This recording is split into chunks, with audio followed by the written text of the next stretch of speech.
அருட்பெருஞ்சோதி அருட்பெருஞ்சோதி தனிப்பெரும் கருணை அருட்பெருஞ்சோதி. இன்றைக்கு முற்பகலில் ஓரளவுக்கு ஒரு அணுவளவுக்கு நம்ம சிற்றறிவுக்கு எட்டின வரையில் நம்ம ஆத்ம விசாரம் பண்ணணும். இது ஒரு சமுத்திரத்தில் ஒரு டிராப் பண்ணலாம். ரூல்ஸ் ஆகும்.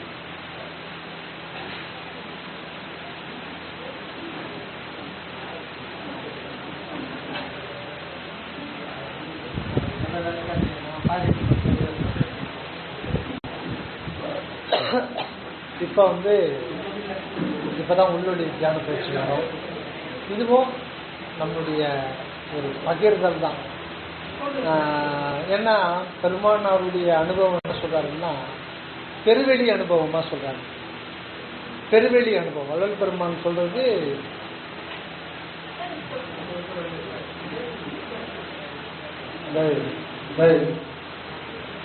கேக்குதுங்களா?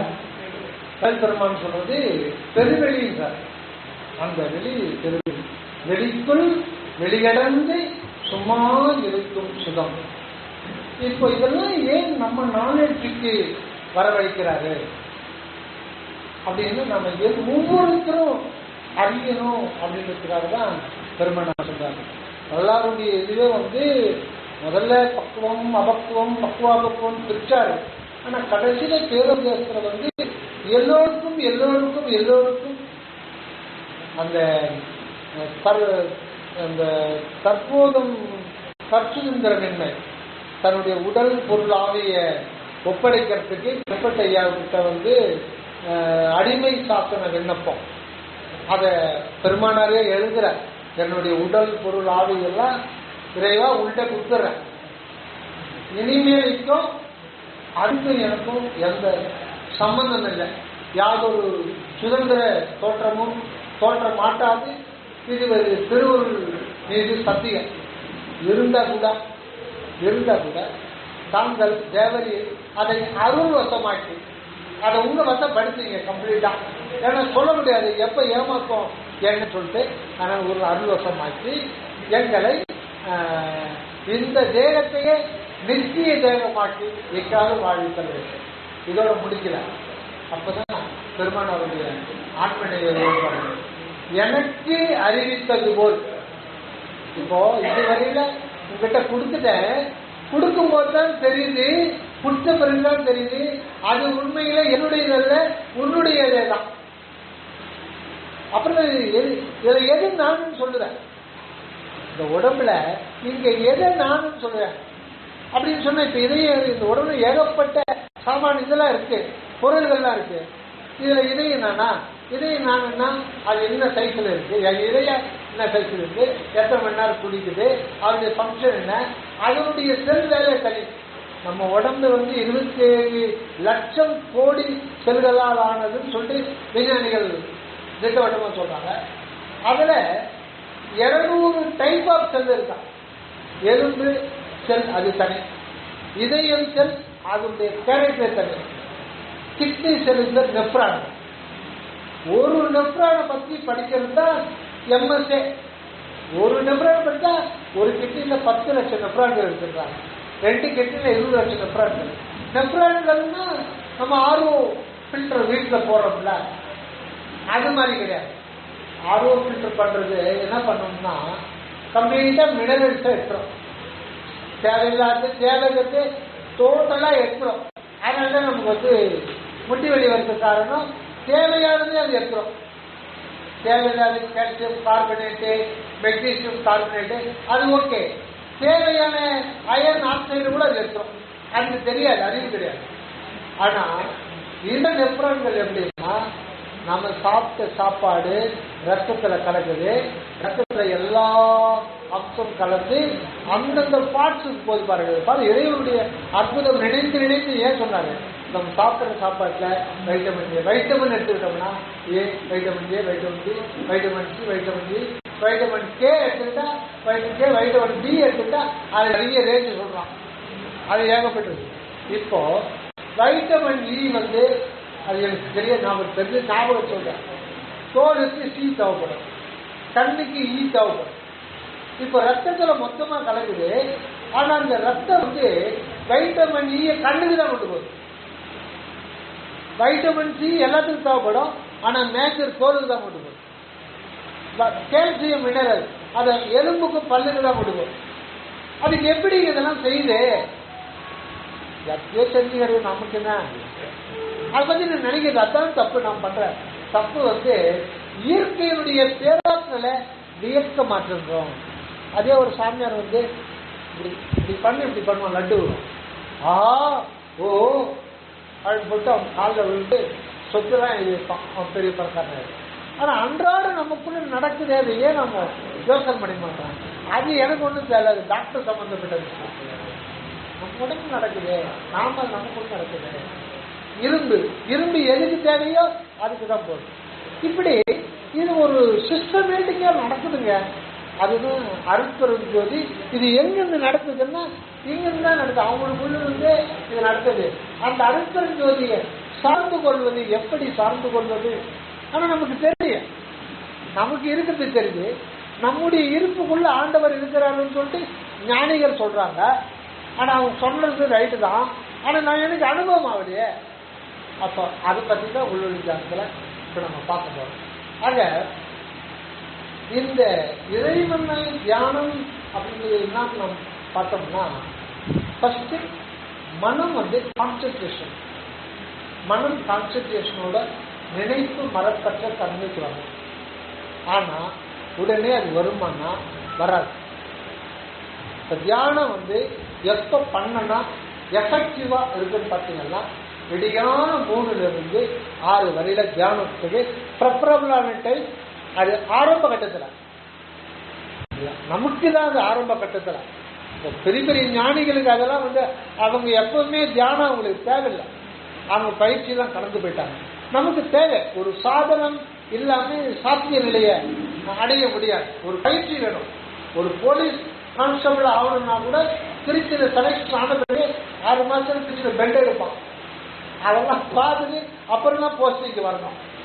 அது மாதிரி எதுவுமே ஒரு பயிற்சி முயற்சி இல்லாம ஒரு சாத்திய நிலையை அடைய முடியாது. அதுக்கு ஒரு குறிப்பிட்ட காலம் தான், ஒரு குறிப்பிட்ட பீரியட் தான். 6 மாசம் தான் திருச்சியில் கொடுப்பாங்க. அதுக்காக அதே 6 வருஷம் வச்சுருந்துட்டாங்க. முடிஞ்சிச்சுன்னா ஒரு அதுக்கப்புறம் லைஃப் லாங் அந்த டைம் தான் வயிறு இப்படி இருக்கும். அதுக்கு ஒரு 10 வருஷம் வயிறு போலீஸ்க்கு இப்படி. ஏன்னா அந்த டைம் பண்ணா போதும், சும்மா நான் தொந்தரவு பண்ண மாட்டாங்க. எதுக்கு சொல்லுட்டா, பயிற்சி ஆரம்பத்தில் தேவை. அது வந்து வெற்றி ஆயிட்டனா அந்த பயிற்சியிலேயே ஆத்ம சாட்சாத்காரம் கைகூடும் அப்படின்னாரு ரமண மகரிஷி. அதுக்கப்புறம் பயிற்சி தேவை. ஒரு குறிப்பிட்ட காலம் நம்ம முயற்சி பண்ணி தான் ஆகணும். அந்த முயற்சி ஆண்டவர் எதிர்பார்க்கிறார். அது என்னன்னா, தியானம்ன்றது மனம் சம்பந்தப்பட்ட விஷயம். மனம் படித்த மனிதன் தானே தியானம் பண்ண முடியும். மனித இனம் தானே தியானம் பண்ண முடியும். ஆடோ மாடோ கோயிலுக்கு போய் தியானம் பண்ண முடியாது. அது எல்லாருக்கும் தெரியும், சொல்ல வேண்டியதில்லை. ஏன்னா அதுக்கு மனம் இல்லை. ஆனால் அதே நேரத்தில் இன்னொரு விஷயம், மனம் இருக்கிற இடத்துல தியானம் சாத்தியமாக. அப்ப என்னதான் பண்ணணும்? மனத்தை கொண்டு மனத்தை கடக்க வேண்டும். மனத்தை கொண்டு மனத்தை கடக்க வேண்டும். அப்ப மனத்தினுடைய ரகசியத்தை நம்ம முதல்ல தெரிஞ்சுக்கணும். மனம் என்பது கடவுளுடைய திருவருள் சக்தி தான் நமக்கு மனமா இயங்குது. ஆனா அவர் நம்ம கிட்ட அதை ஒப்படைச்சிட்டு நம்ம கிட்ட பொறுப்பு கொடுத்துறாரு. அதை வந்து நீ பார்த்து இயக்கிக்க அப்படின்ட்டு. அப்படி விட்டுரும் போது அதை நம்ம கீழே விட்டோம்னா மிருகத்தை விட ஒரு கேவலமான நிலைக்கு போய் படுகொலையில தள்ளி விடுவோம். அதை மேல ஏற்றணும்னா இறை நிலையில கொண்டு போய் சுற்றுறோம். அதாவது வெள்ளத்தை அணையது மலர் நீட்டம், மாந்தர்தம் உள்ளத்து அணையது உயர்.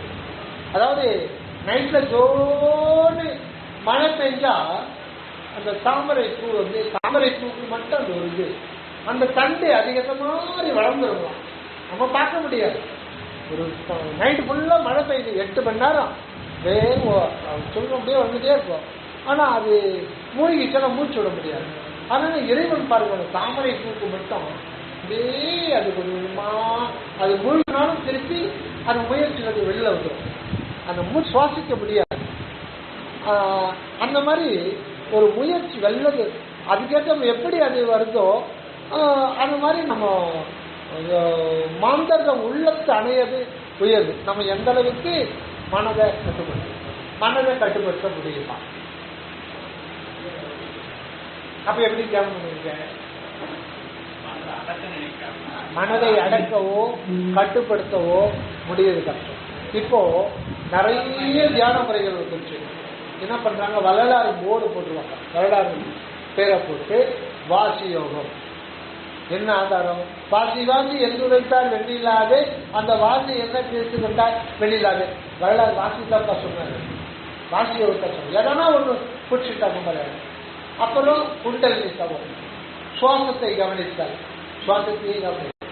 மெட்ராஸ் நண்பர் இருக்காங்க, மூச்சை பிடி மூச்சே கடவுள்.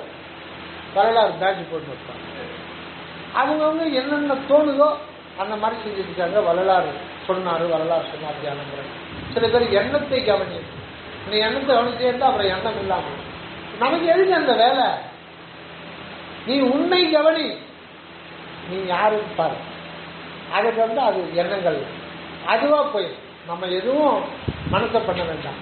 அப்ப இந்த மனம் என்பது என்னன்னா, கடவுளுடைய திருவருள் சக்தி தான் நேர நமக்கு கீழே இறங்கி மனமா வந்தது. அந்த மனத்தை பற்றி பொருள் தான் இந்த சாட். அது அனுமாருடைய இதெல்லாம் இருக்குங்களா? அனுமாருடைய தத்துவம் என்ன அப்படின்னு திண்டுக்கல் சமீபமா பொதுவாக எடுக்கிறார். இந்த மனம் 3 இடத்துல வேலை செய்யும். ஒரு இடத்துல வேலை செய்யும், ஒரு இடத்துல வேலை செய்யாது. ஆனா எங்கன்னா ஒரு இடத்துல கொண்டு வருது. பொதுவாக நமக்குள்ள எங்க வேலை செய்யுதுன்னா, நமக்கு எங்க வேலை செய்யுது நமக்கே தெரியல. அது ஞானிகள் சொல்றாங்க. நம்ம எதை வச்சு சொல்றாங்கன்னா, அது அனாவத பகுதியில வேலை செய்யுது. ஏன்னா ஜீவன் இங்குதான். அது இதயம் கிடையாது. அது சூக்கும தேக சம்பந்தப்பட்ட விஷயம். அந்த சூக்கும தேகத்துலதான் அந்த இடத்துல இதயம் இருக்கு, அந்த அனாகதம். இந்த இடத்துல தான் ஜீவன் இருக்கு. அந்த ஜீவனுடைய மையம் அது மன உணர்வா மனத்தில்.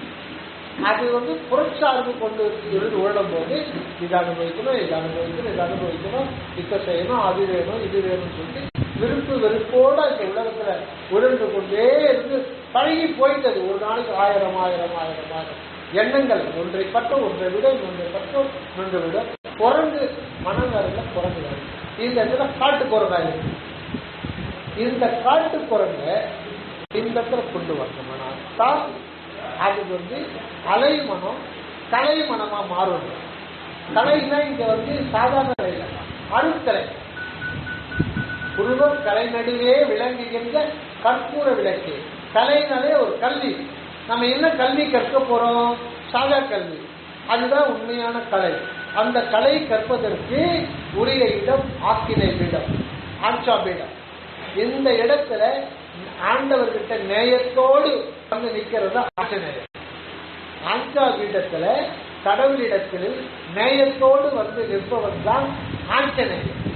மற்றபடி ஆஞ்சநேயன் ஒருத்தர் இல்லை. அந்த மாதிரிலாம் நம்ம அதெல்லாம் சொல்லக்கூடாது.